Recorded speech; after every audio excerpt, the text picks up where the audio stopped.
Universal Garden.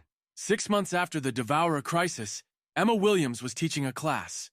Her students included 3 Zeltar juveniles, a crystalline entity from Vega, 2 sentient gas clouds from Horsehead Nebula, and a collective intelligence manifesting as a small forest. Subject: Advanced Diplomatic Problem Solving. Today's lesson: why you should always ask nicely first. When the mean space bugs tried to eat our planet, grown-ups wanted to shoot them. But that's not nice, and doesn't fix the real problem. The forest rustled agreement. Gas clouds swirled thoughtfully. Zeltar juveniles took notes. So instead, we asked what was wrong and helped them go home. Now they send pretty pictures from their dimension and help us fix broken space-time when we ask nicely. In back, Morrison tried not to laugh as a kindergartner explained cosmic diplomacy to the universe's most advanced species. Network, this is Morrison. I'm watching a 6-year-old teach graduate xenodiplomacy. Is this victory? The answer came from everywhere. Millions of connected minds sharing profound satisfaction. Jake, this is exactly what victory looks like.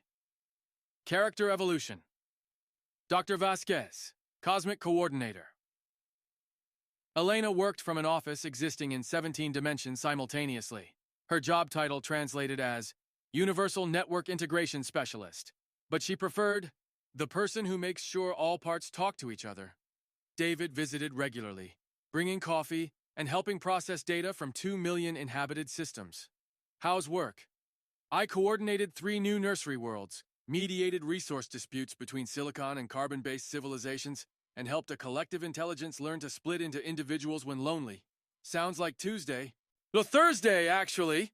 Tuesday I explained to Living Plasma why they can't use stars as recreational vehicles. David laughed. You used to complain academia was too abstract. Elena smiled, watching displays showing galactic civilizations' health. David, I'm maintaining systems keeping 2 million worlds alive. I'm never going back to tenure-track arguments. Captain Chen, Fleet Admiral of everything. Sarah commanded the Galactic Coordination Fleet. Ships from hundreds of species maintaining the network's physical infrastructure. Her flagship was a Zeltar dreadnought modified with human engineering, Gardner biotechnology, and Devourer-gifted dimensional manipulation. It could travel between galaxies in minutes and exist in several universes simultaneously. Admiral Chen, request from Andromeda Network. They want assistance establishing their own garden system. Resources required? 3,000 ships, 200,000 personnel from various species, and 1 human child to explain why cooperation works better than conquest. Approved. Send Emma Williams with the educational squadron. Make sure she has enough crayons. Sergeant Morrison, protector of small things. Jake had turned down 17 promotions and countless offers commanding galactic defense forces. He remained a sergeant because sergeants take care of people. Generals do politics. His people now included every Earth child, several juvenile alien species, and ancient cosmic entities who appreciated his direct problem-solving. He still carried the same sidearm, though upgraded by Zeltar engineers and blessed by Gardner biotechnology. It could fire across dimensions, but Morrison mostly used it opening cans when cooking for his interspecies family. Morrison to network. Do crystalline life forms eat peanut butter sandwiches? They love them, Jake! Just use quantum-stable peanut butter. Regular peanut butter makes them vibrate at frequencies, annoying the neighbors. Galactic Status Report. 2 million worlds and counting. The Garden Network had grown beyond projections. With harvesters eliminated and dimensional barriers stable, the system operated at 127% designed capacity and expanding rapidly. Network status. 2,300,000 inhabited systems online. 47 new species achieved full integration this month.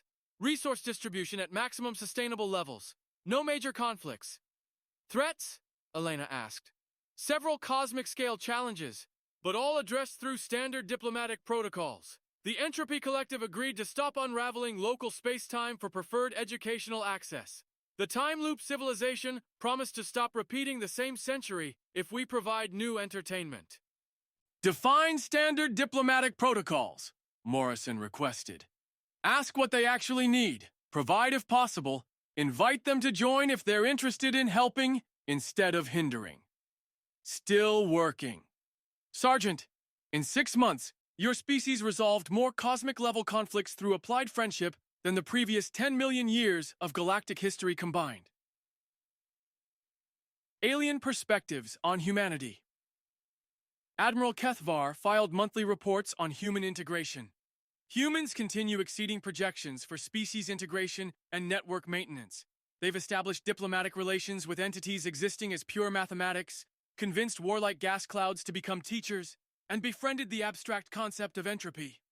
Their problem-solving remains unconventional but highly effective.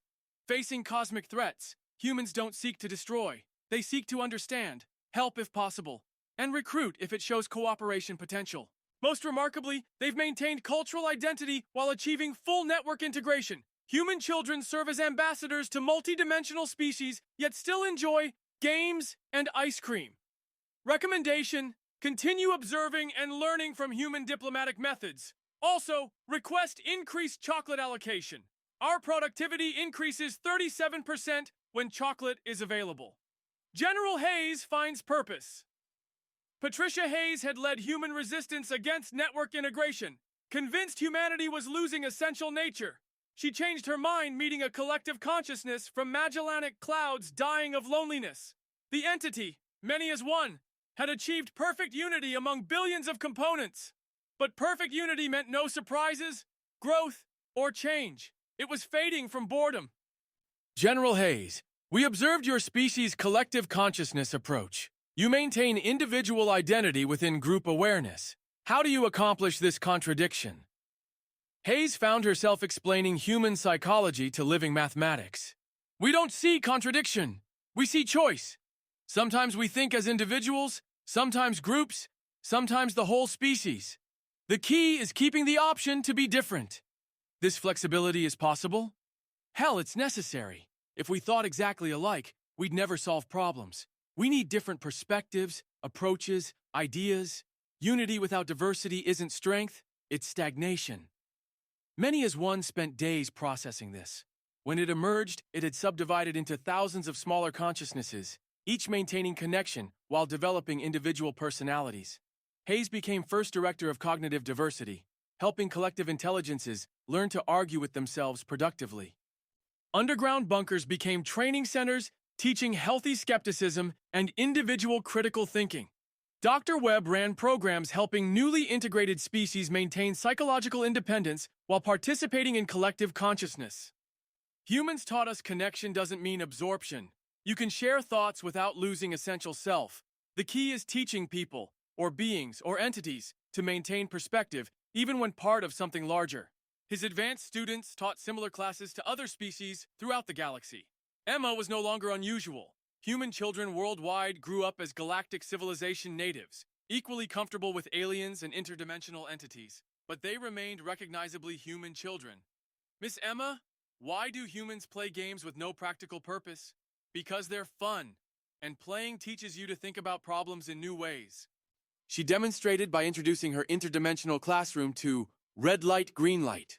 Results were remarkable. Species that never encountered play discovered games could teach cooperation, timing, strategic thinking, and social interaction more effectively than formal education.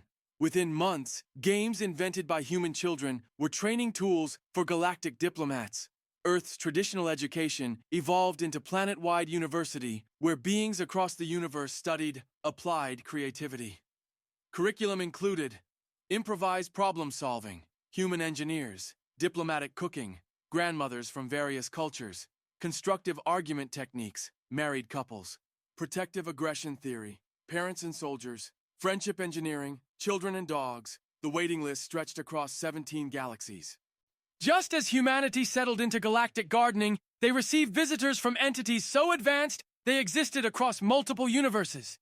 Watchers materialized in the former UN building, forms shifting through configurations painful to observe directly. Young species, you've achieved something unprecedented. Transformation from primitives to cosmic gardeners in less than one orbital period. This achievement has attracted attention from entities you're not equipped to understand. Elena, speaking for humanity. Are we in trouble? You're being evaluated. Your species' approach to cosmic responsibility is unique. Most species achieving network integration do so gradually over millions of years. You accomplished it in months under attack, somehow maintaining essential nature while doing so. Is that good or bad? It's unprecedented, and suggests your galaxy may survive challenges that destroyed others. Watchers revealed that garden networks weren't unique. Similar systems existed in parallel universes, maintaining life across the cosmic web.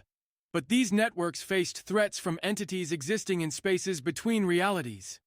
The threat you faced from Devourers was local manifestation of a multiversal problem. Entities feeding on fundamental existence forces are breaking into inhabited realities with increasing frequency. What do they want? Morrison asked. To return the multiverse to original state. Empty void, no matter, energy, consciousness, or possibility. They view life as contamination to be cleaned away. You think humanity can fight something like that? Chen asked. We think humanity might befriend it. Your species has unprecedented ability to find common ground with completely alien entities. You befriended would-be conquerors, helped cosmic entropy find home, and convinced abstract concepts to take physical form for social purposes. What exactly are you asking? Grow, learn, become what the multiverse needs, and prepare for challenges making the Devourer crisis look like diplomatic misunderstanding. Watcher's revelation led to the most important human decision, whether to accept responsibility for maintaining not just their galaxy's network, but similar networks throughout the multiverse. Debate was conducted through global consciousness, every human participating. Against. We've been Guardians 6 months. Are we ready for multiversal responsibilities? 4. Did we feel ready to fight Geltar or help Devourers? We figured it out because people needed us. Emma, now 7, and Earth's unofficial ambassador to living concepts, provided the deciding perspective. The scary things in other universes are probably just lost and hungry too. We should help if we can. The vote was unanimous. What followed was the most ambitious consciousness project ever, extending the Garden Network across parallel realities, connecting universes where life struggled, creating multiversal ecosystems supporting infinite diversity in infinite combinations. Humanity evolved from galactic gardeners to multiversal explorers, diplomatic first contact specialists, and cosmic problem solvers. They were still human. They still argued about sports, ate too much junk food, worried about their children. But they'd become the universe's designated fixers of impossible problems. Elena stood in her office existing in 47 dimensions, watching status reports from Garden networks across 17 universes. Multiversal integration proceeding ahead of schedule. Contact with 43 parallel network versions. Resource sharing with 37 alternate realities. Threats? Several cosmic-scale challenges addressed through standard protocols. Void entities from Universe 7 agreed to stop unmaking space-time for preferred entertainment access. Chaos gods from Universe 23 promised to stop randomly altering physics if we provide regular human children's art deliveries. Still working. Elena, humanity resolved more multiversal conflicts through applied friendship than the previous billion years of cosmic history. At this rate, you may accidentally achieve universal peace just by being yourselves.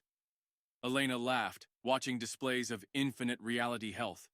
One screen showed Emma teaching living equations, sentient weather, and the physical manifestation of Tuesday. Another showed Morrison leading 17-dimensional beings on missions helping lost universes find correct reality. A third showed Chen commanding fleets existing in all possible timelines, coordinating defense of everything that ever was or could be. Humanity started the year as one species on one world, facing extinction. They ended it as multiversal gardeners, tending infinite consciousness gardens spanning every possible reality. And somehow, they remained recognizably human. Status from Sergeant Morrison. Came transmission from between universes. Found the missing universe. It was behind the cosmic couch. Also, the entropy lords want more chocolate chip cookies. Apparently, They're the first thing giving their existence meaning in 4 billion years.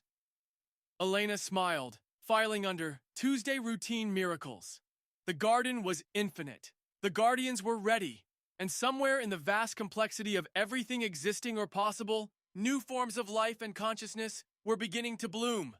The end of the beginning.